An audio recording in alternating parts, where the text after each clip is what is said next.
Hi everyone, I'm Jack Dunigan of thepracticalleader.com, and in this week's episode of Lessons in Superlative Leadership, we're going to talk about one size fits one, the motivational secret that all effective leaders have learned to use very, very well. Stand by.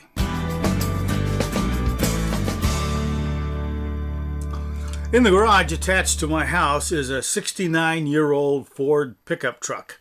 It's in great condition both mechanically and cosmetically.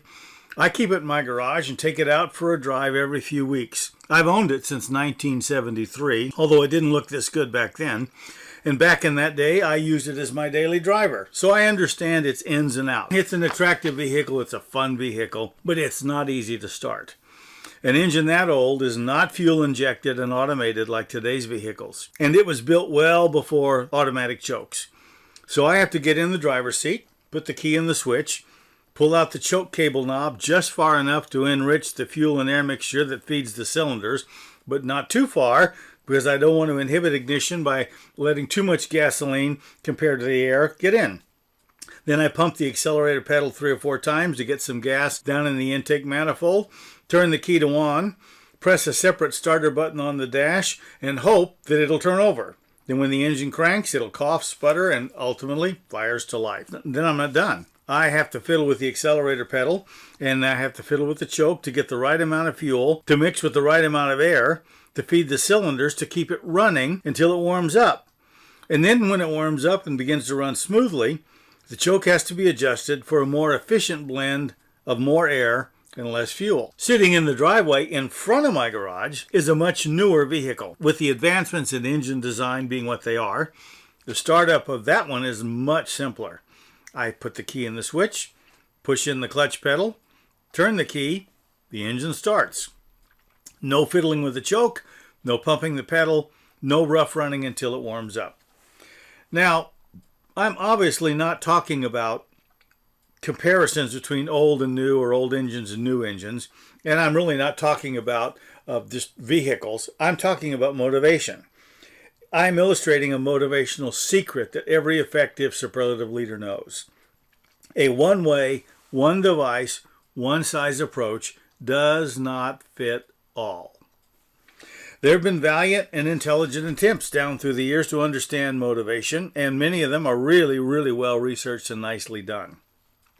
The problem with them, including Maslow's hierarchy of needs, is not in what they have discovered, and not even in the publication of their discoveries, but in the fact that we tend to take those discoveries and use them as a template for every motivational situation.